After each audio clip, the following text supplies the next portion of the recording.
Rabbit and dog రెండు కూడా కూర్చొని ఉన్నాయన్నమాట. సో డాగ్ డిసైడ్ చేసింది ర్యాబిట్ని తినేసేయాలని.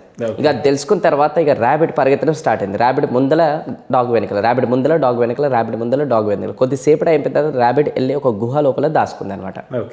అండ్ దాని తర్వాత ఇప్పుడు ఈ డాగ్ ఏదైతే దాని లోపల పోలేదు, ఎందుకంటే సైజ్ చిన్నది అనమాట.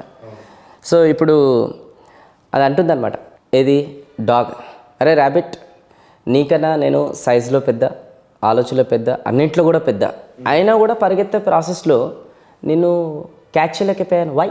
ఇప్పుడు లోపల నుంచి ర్యాబిట్ అంటుంది, కరెక్టే డాగ్ బ్రదర్, మీరు నాకన్నా సైజులో పెద్ద, ఆలోచనలో పెద్ద, అన్నీ కూడా పెద్ద.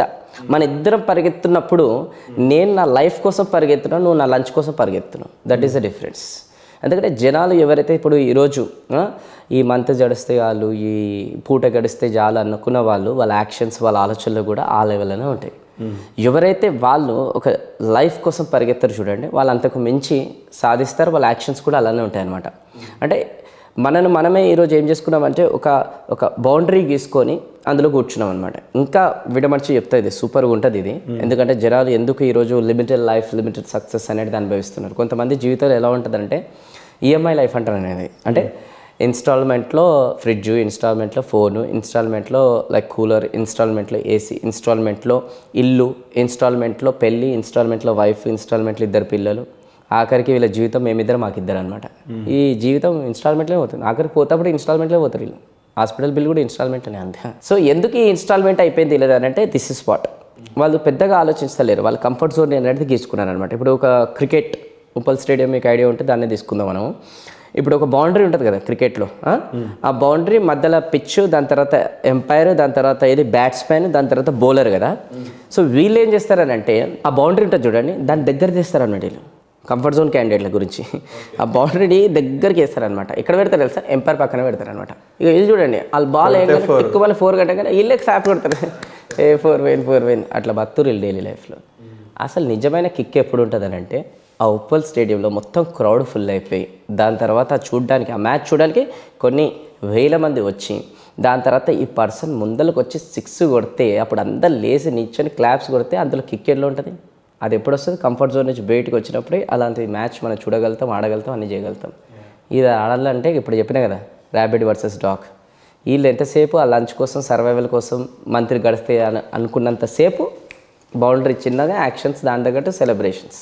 కానీ అది సెలబ్రేషన్ చేయాలని అంటే నా విజన్ అలా ఉంటుందండి. అంటే మనం అలా ఆలోచించాలని. అందుకోసం నా గోల్డెన్ స్టేట్మెంట్ ఒకటి ఉంటుంది అనమాట. ఎక్కడి నుంచి వచ్చాము ఇంపార్టెంట్ కాదు, ఎక్కడ వరకు వచ్చాము కూడా ఇంపార్టెంట్ కాదు, ఎక్కడికి వెళ్ళాలో ఇంపార్టెంట్. ఒక పర్సన్ టీలు అమ్ముకుంటూ వచ్చాడనమాట. అతను ఇక అరే మనం కూడా రేపటి రోజున టీలు అమ్ముకుంటూ వచ్చినాం, రేపు కాఫీ డే పెట్టాలి మంచిది అనుకున్నాడు అనుకోండి, దేశానికి ప్రైమ్ మినిస్టర్ కాకపోతుండే. నేను టీలు అమ్ముకుంటూ వచ్చాను, అది ఇంపార్టెంట్ కాదు, నేను దేశానికి ప్రైమ్ మినిస్టర్ కావాలి, అల్టిమేట్గా అక్కడికి వెళ్ళాలనుకున్నాడు కాబట్టి ఇంపార్టెంట్ అయింది, అది చేరుకున్నాడు. ఒక పర్సన్ లైక్ టీసీ జాబ్ చేసుకుంటూ వచ్చాడు, అరే దీంట్లో మనకు ప్రమోషన్ సీనియర్ మేనేజర్, ఎందుకంటే అక్కడి నుంచి వచ్చినాం కదా, ఇప్పుడు నెక్స్ట్ అది పెట్టుకో. అట్లా కాదు, నేను టీసీ కండక్టర్ జాబ్ చేస్తున్నా, ఇది నాకు ఇంపార్టెంట్ కాదు, నేను ఇండియా టీంకి ఆడాలి, ఇండియా టీంకి క్యాప్టెన్ కావాలనుకున్నా, అందుకోసమే ఈరోజు నేను ఆయన. అంటే ఎక్కడి నుంచి వచ్చినా, ఎక్కడున్నా ఇంపార్టెంట్ కాదు, ఎక్కడికి వెళ్ళాలో ఇంపార్టెంట్. అంటే జనాలు చాలా మటుకు ఏంటంటే లిమిటేషన్ గోల్ పెట్టుకుంటారు. ఇప్పుడు లాస్ట్ టైం నేను ఇంత చేసిన, ఈసారికి ఇంత చేస్తా అంటే ఆ కంఫర్ట్ జోన్ని పెంచిరు అంతే ఆడ రియాలిటీకి. సో ఇంత చేసినా కాదు, ఇంకెంత పెద్దగా చేయగలుగుతావు అక్కడ వరకు పెట్టుకోవాలి. అట్లా గోల్ గురించి పెద్దగా ఆలోచించి కంఫర్ట్ జోన్ నుంచి బయటకు వచ్చినప్పుడు మెరాకిల్స్ ఎన్నో అవుతాయండి. ఇది బ్రేక్ చేయాలనంట నేను. రెండోది వచ్చేసి ఏంటంటే స్పెషల్లీ ఈ బాయ్స్కి, గర్ల్స్కి, స్పెషల్లీ యంగ్స్టర్స్కి వాళ్ళకి చెప్పాలి. ఎందుకంటే ఈరోజు అవుట్ ఆఫ్ 100%లో యూత్ 10% మాత్రమే సీరియస్ పీపుల్ మీకు యూత్ కనిపిస్తారు. 90% అనేది ఎట్లా ఉంటుంది అంటే యూత్ అనేది ఈ మధ్యకాలంలో, ఎందుకంటే ఎన్విరాన్మెంట్ అట్లా మారిపోయింది పాపం, వాళ్ళ తప్పు కాదు. ఈ మూవీస్ స్పెషల్లీ అన్నీ కాదు, కొన్ని movies and specially mobile addiction, specially కొంచెం సోషల్ మీడియా, ఇవన్నీ ద్వారా వీళ్ళకి ఏం చేస్తున్నారంటే పాపం వాళ్ళ హార్మోన్స్ని చాలా ఫాస్ట్గా ఏది వర్క్ చేసుకొని దాని తర్వాత వీళ్ళు ఎలా అంటే ప్రతి ఒక్కరు కూడా ఎలా ఉందనంటే ఈరోజు స్పెషల్లీ హాస్టల్లో ఉన్న స్టూడెంట్స్కి ఈ డిస్కషన్స్ ఇట్లనే ఉంటాయి వీళ్ళకి. ఎందుకంటే స్టూడెంట్స్తో ఎక్కువ టైం స్పెండ్ చేస్తాను కాబట్టి మీకు రియాలిటీ చెప్తున్నాను. బాయ్ ఫ్రెండ్ ఎంతమంది? ఒక్కరా, ఇద్దరు, ఈ డిస్కషన్ వీళ్ళకి. దాని తర్వాత ఏంది మరి లవ్ ఎడి వరకు వచ్చింది వీళ్ళకి? పొద్దున్న దాకా love, boy friend, girl friend, దాని తర్వాత ఈ అట్రాక్షన్ తప్ప డిస్కషన్, చాటింగ్స్ ఇట్లాంటివి తప్ప గోల్ గురించి మాట్లాడే చాలా రేర్ అండి పిల్లలు. అంటే ఆ ఏజ్లో వరే నెక్స్ట్ 5 yearsలో నా భవిష్యత్ ఏంది, నెక్స్ట్ 10 yearsలో నా భవిష్యత్ ఏంది, ఈ థింకింగ్ ఉండదు. ఎంతసేపు అదే అనమాట. ఎందుకు అది?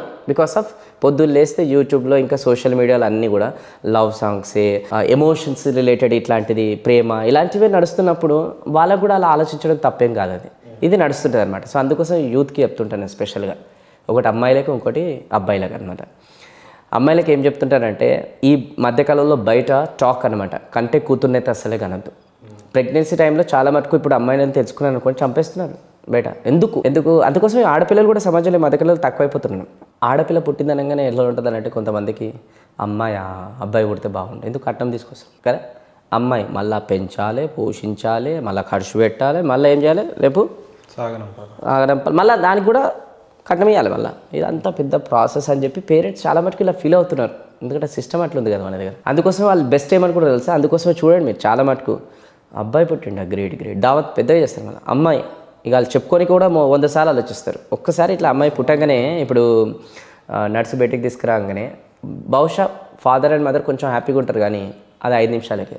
తర్వాత వస్తారు అత్త మామయ్య వాళ్ళ పేరెంట్స్. అమ్మాయి ఆ ఎక్స్ప్రెషన్ చూడాలి అప్పుడే. ఎందుకు చెప్తున్నానంటే నాకు 2 అమ్మాయిలు. ఓకే, నేను చాలా అదృష్టంగా ఫీల్ అవుతున్నాను ఈరోజు, ఎందుకంటే దాని వెనకాల నాకు పర్పస్ ఉంది కాబట్టి. సో అందుకోసం ఈ గర్ల్స్కి నేను ఏం చెప్తానంటే, బాయ్స్కి before marriage after marriage time ఉంటుంది గోల్స్ అచీవ్ చేయడానికి, గర్ల్స్కి టైం ఉండదు. ఒక్కసారి తనకి మ్యారేజ్ అయిపోయిన తర్వాత తనకంటూ కుటుంబం, తనకంటూ పిల్లలు, తన లైఫ్ స్క్రూ అయిపోతుంది ఇంకా. సో అందుకోసమే అమ్మాయిలకి నేను ప్రతిసారి చెప్పేది ఏంటంటే every second every minute is very very important rather than boys కన్నా ఎక్కువ. ఎందుకంటే తర్వాత తెలుసు కదా, అబ్బాయి ఏమైనా ప్రెగ్నెన్సీ ప్రాసెస్ నుంచి క్రాస్ అవుతాడు, సరే cross whatever it may be. తర్వాత పుట్టిన తర్వాత కూడా అమ్మాయి మళ్ళీ ఇమీడియట్గా వచ్చి ఆఫీసు గోల్స్ పైన ఫోకస్ చేయగలుగుతుందా? 5 years 6 years 7 years వరకు మళ్ళీ ఆ పాపను చూసుకోవాలి. అంటే అర్థం చేసుకోండి అమ్మాయి ఎంత లైఫ్ అక్కడ పోతుంది, అక్కడ ఆమె గోల్స్కి ఎట్లా పోతున్నాయి. మళ్ళీ తర్వాత ఇక కొంతమంది ఇంట్లో సపోర్ట్ చేస్తే మళ్ళీ వెళ్ళి జాబులు చేస్తారు, ఇంకా కొంతమంది జీవితాలు కిచెన్లకే పరిమితం అయిపోతున్నాయి ఈరోజు అట్లా. సో అందుకోసమే ఈ అమ్మాయిలు ఏం చేస్తారు తెలుసా, ఇవన్నీ పట్టించుకోరు. బాయ్ ఫ్రెండ్, లవ్ ప్లస్ ఇంకా ఎంజాయ్మెంట్ అని చూసుకుంటూ పోతారు. కళ్ళు మూసి తెలిసే లోపల పెళ్లి చేసి పంపించేస్తారు. తీరా అప్పుడు ఏడ్చుకుంటూ కూర్చుంటారు, అయ్యో నేను ముందే సీరియస్ అయితే బాగుండే, ముందే నేను గోల్స్ పైన ఫోకస్ చేస్తుంటే బాగుండే, ఇప్పుడు వీనికి నా జీవితం అంకితం అయిపోయింది. వీడు ఏంటంటే లేస్తే పడితే తిడుతుంటాడు, కొంతమంది తాగుబోతులు వస్తుంటారు, కొంతమంది రిస్ట్రిక్షన్స్ పెట్టేటోళ్ళు వస్తుంటారు, కొంతమంది జాబులు ఈబులు ఉందే చెప్తున్నా, మన ఇంట్లో అట్లాంటి కల్చర్ లేవు కదా. అమ్మాయి జీవితం ఏమైపోయింది ఇప్పుడు అంటే బయట చాలామంది అవుట్ ఆఫ్ 100%లో 80% ఫీమేల్స్ ఎంతోమంది చీకట్లో ఏడుస్తున్నారు, డోళ్ళు బంద్ చేసుకుని ఏడుస్తున్నారు, ఎవరికి చెప్పుకోక ఏడుస్తున్నారు. ఇది బయట జరుగుతుంది ఈరోజు. అందుకోసం అమ్మాయిలైన ప్రతి యంగ్స్టర్స్కి నేను చెప్తుంటాను ఎక్కడికైనా వెళ్ళిన ముందు, ఎందుకంటే పాపం వాళ్ళకి చెప్పేటోళ్ళు లేరు. అందుకోసమే తర్వాత వాళ్ళు బాధపడుతుంటారు. ముందే చెప్పేటోళ్ళు ఏమైనా రియలైజ్ చేస్తే అట్లీస్ట్ కొంతమంది నన్ను గర్ల్స్ సేవ్ చేస్తామంటారు. అయితే బయట టాక్ ఏముంది ఈరోజు, కంటే కూతుర్నైతే అసలే కనద్దు. ఎందుకు? ఎన్నో ఆశలు పెట్టుకొని అప్పులు చేసి పేరెంట్స్ కూడా, రియాలిటీ కూడా దానిలో ఎన్నో ఆశలు పెట్టుకొని అప్పులు చేసి పేరెంట్స్ ఫీజులు కట్టి కాలేజీలకు పంపిస్తే కొంతమంది గర్ల్స్ వాళ్ళ వీళ్ళ మాటలు నమ్మి మోసపోతారు. ఏది జర్నీలో మోసపోయిన తర్వాత మళ్ళీ ఎవరిపైన వెళ్ళి డిపెండ్ అవుతారు? అదే పేరెంట్స్. ఇప్పుడు ఆ పేరెంట్స్ ఏం చేయాలో అర్థం కాక అప్పు చేసి కట్నం ఇచ్చి ఎదుటోనింటికి పెళ్లి చేసి పంపిస్తారు. ఎదుటోనింటికి వెళ్తారు వీళ్ళు, ఏది కట్నం ఇచ్చి వాళ్ళకి సేవలు చేయాలి, వాళ్ళ కుటుంబాన్ని సేవలు చేయాలి, వాళ్ళ పిల్లలు సేవలు చేయాలి, అందరికీ సేవలు చేయాలి. అది కూడా ఎట్లా? Servant job without any salary. అరే సర్వెంట్ అనే బెటర్, సండే హాలిడే వస్తుంది, మళ్ళీ ఎవ్రీ మంత్ జీతం తీసుకుంటుంది. ఈమెకు సండే లేదు, నా ఫెస్టివల్ లేదు, నా ఏంది జీతం లేదు, అతి పెద్దది, మొత్తం కిచెన్కి పోతుంది జీవితం అంతా కూడా. అట్లా ఎన్ని రోజులు మన ఇండియాలో ట్రెండ్.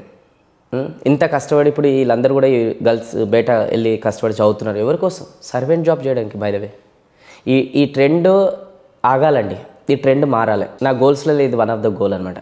బట్ నేను అబ్బాయిని, కానీ ఎందుకు ఇలా చెప్తున్నానంటే నాకు ఎందుకో ఆ ఫీలింగ్స్ వాళ్ళ పట్ల నాకు చాలా ఉన్నాయన్నమాట. అంటే అమ్మాయి స్పెషల్లీ ఒక ప్రెగ్నెన్సీ ప్రాసెస్, మళ్ళీ తను ఇప్పుడు ఏ అబ్బాయి అనుభవించేది కొన్ని పెయిన్స్ వాళ్ళు ఎవ్రీ మంత్ అనుభవిస్తుంటారు. అబ్బాయికి ఏముంది ఈరోజు, ఏ పెయిన్ అనుభవిస్తారు ఈరోజు? నేను కూడా అబ్బాయిని ఏం పెయిన్ అనుభవిస్తాను. సో అందుకోసమే వీళ్ళకి ఫ్రీడమ్ ఉండాలి. సో అందుకోసం నేను ఏం చెప్తుంటానంటే అమ్మాయిలకి, ఈ రోజు నుంచి అలా కష్టపడండి, అలా కష్టపడండి, అలా కష్టపడండి. ఎండ్ ఆఫ్ ది డే వాళ్ళ కాళ్ళపైన వాళ్ళు నిల్చోవాలి. ఎవరిపైన, ఏ అబ్బాయి పైన రేపు మ్యారేజ్ అయినా బిఫోర్ మ్యారేజ్ అయినా ఆధారపడకుండా వాళ్ళపైన వాళ్ళు ఎండ్ ఆఫ్ ది డే కాళ్ళపైన వాళ్ళు నిల్చోవాలి. అంటే ఏదో చిన్న జాబ్ అయినా పర్లేదు చెయ్యాలి వాళ్ళు, ఎందుకంటే అప్పుడే వాల్యూ ఉంటుంది. లేదంటే ఎంత అమ్మాయి టాపర్ అయినా కూడా, ఆ అమ్మాయి రూపాయి కూడా అని చేయకున్నా కూడా ఇంట్లో వాల్యూ లేదు అమ్మాయికి. సో అందుకోసం చిన్న జాబ్ అయినా పర్లేదు ఆమె చేయాల్సిందే, ఆమె కాళ్ళపైన ఆమె నేర్చుకోవాల్సిందే. ఒక్కసారి ఇండియాలో కనుక ప్రతి ఫీమేల్స్ ఎవరైతే స్టూడెంట్స్ యంగ్స్టర్స్ ఎవరైతే ఉన్నారో వాళ్ళ కాళ్ళపైన వాళ్ళు నిల్చున్నారు అనుకోండి, ఇదే బాయ్స్ ఈరోజు ఎవరైతే ఉన్నారో ఎదురు కట్నం ఇచ్చి చేసుకోవడానికి వస్తారు ట్రెండ్. అండ్ ఆ సిచ్యువేషన్ చూసి ప్రతి తల్లిదండ్రులు అంటారు కంటే కూతుర్నే కనాలని. అందుకోసమే అమ్మాయిలకు చెప్తుంటాను అనమాట, wake up, each and every second is important. Okay, అనవసరంగా ఈ దాంట్లో టైం వేస్ట్ అనేది చేసుకోకండి. They should be very serious. ఎందుకంటే కొంతమంది అమ్మాయిలు అమాయకులు అంటారు. ఎందుకనంటే ఈ అబ్బాయిలకు కొంచెం పొద్దున్నదాకాలకి గేమ్ ఆడతారు, టైం పాస్ చేస్తారు, పాపం మోసపెడతారు వీళ్ళు అమ్మాయిలు అనేది. కానీ వాళ్ళకి నేను కొంచెం పౌరుషం అనేది ఉండాలంటే నేను అంటే చాలా సున్నితంగా ఉంటారు కదా పాపం.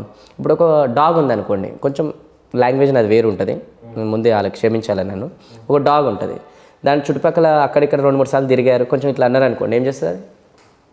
ఏం చేస్తుంది? కొంచెం ఇట్లా అంటే మనం ఆ డాగ్ భయపడుతుంది కదా, కరుస్తుంది, అది మురుగుతుంది, అది ఇంకేమైనా అంటే అటాకే చేస్తుంది అది. ఏది? డాగ్. కానీ కొంతమంది అమ్మాయిలు బాయ్స్లు 2-3 సార్లు అక్కడి నుంచి ఇక్కడ వరకు వాళ్ళ వెనకాల రౌండ్లు బైక్ వేసుకొని కొట్టంగానే పడిపోతారు. డాగ్ కన్నా ఘోరం ఉండాలి కదా, కొంచెం పౌరుషం ఉండాలి. ఎట్లా ఉండాలని అంటే, వీడు నా చుట్టూ తలపాడం తోకొచ్చినా కూడా, నా వెనకాల తిరిగినా కూడా నేను మాత్రం పడే సమస్యనే లేదు. ఎందుకు? నేను పెళ్ళైన తర్వాత మా హస్బెండ్ రిలేటెడ్ అని ఉంటుంది, అప్పటి వరకు నా వాల్యూ అనేది ఉండాలి అని చెప్పేసి ఉన్న రోజు చాలామందికి ఈ కేసెస్ ఈ మధ్యకాలంలో ఎన్నైతే ఉన్నాయో అవి ఆగిపోతాయి. మరి కళ్యాణ్ లాంటి వాడు చాలా స్మార్ట్ ఉంటాడు, వాళ్ళకే లవ్ ఎట్ ఫస్ట్ సెట్ అయిపోతుంది, అప్పుడు ఏం చేయమంటారు? వాళ్ళకు కూడా అందుకోసం మోటివేషన్ ఇస్తాం. ముందే యాజ్ ఎ బ్రదర్ లాగా, యాజ్ ఎ ఫ్రెండ్ లాగా అని చెప్తాం. ఇప్పుడు ఒకటే చెప్తారండి, మీరు అడిగిన ప్రశ్న బాగానే ఉంది అని, ఏ గోల్ లేని వాళ్ళకి ఇలాంటి ఆలోచనలు ఉంటాయి, గోల్ ఉన్న వాళ్ళకి ఇలాంటి ఆలోచనలు ఉండవు. ఇప్పుడు గోల్ ఉంటే అందరు కూడా పొద్దున్నదాకా ఫోకస్ కదా. ఆ జీవితం అంటే గోల్ అయిపోతుంది అంటే, ఇప్పుడు విరాట్ కోహ్లీ, అనుష్క ఉన్నారు కదా, ఎవరైనా ఈరోజు వాళ్ళకి పేరు పెడతారా? ఇట్లా చేసిరు, అట్లా పెళ్లి చేసుకున్నాడు అన్నారు కదా, ఎందుకంటే వాళ్ళు సక్సెస్ అయ్యారు. నేను లవ్ చేయడం ఇప్పుడు కూడా తప్పంటలే నేను అన్నాను. నేను మా కూడా లవ్ మ్యారేజ్ అనమాట. నేను ఏమంటున్నానంటే, సమాజంలో ఒక పొజిషన్కి వచ్చిన తర్వాత చేసుకుంటే అబ్బా శబాష్ అనేటట్టు అప్పుడు చేసుకోవాలి, కానీ తప్ప మనకే టికానా లేదు. లవ్ చేసుకొని వాళ్ళ పేరెంట్స్ పరువు తీయడం, వీళ్ళ పరువు తీయడం అనేది ఉండదు అనమాట. సో నేను కూడా ఉన్నప్పుడు లవ్లో వాట్ ఎవర్ ఇట్ మేము ఉన్నాం, నాకు ఒకటే ఉండే అనమాట. ఏముండేనంటే, మనకంటూ ఒక పొజిషన్ ఉన్నప్పుడు పేరెంట్స్తో మాట్లాడుతూ అది చేస్తాం. అప్పటి వరకు మన పొజిషన్ తెచ్చుకునే దానిపైన ఫోకస్ చేయమని చెప్తాను నేను అనమాట.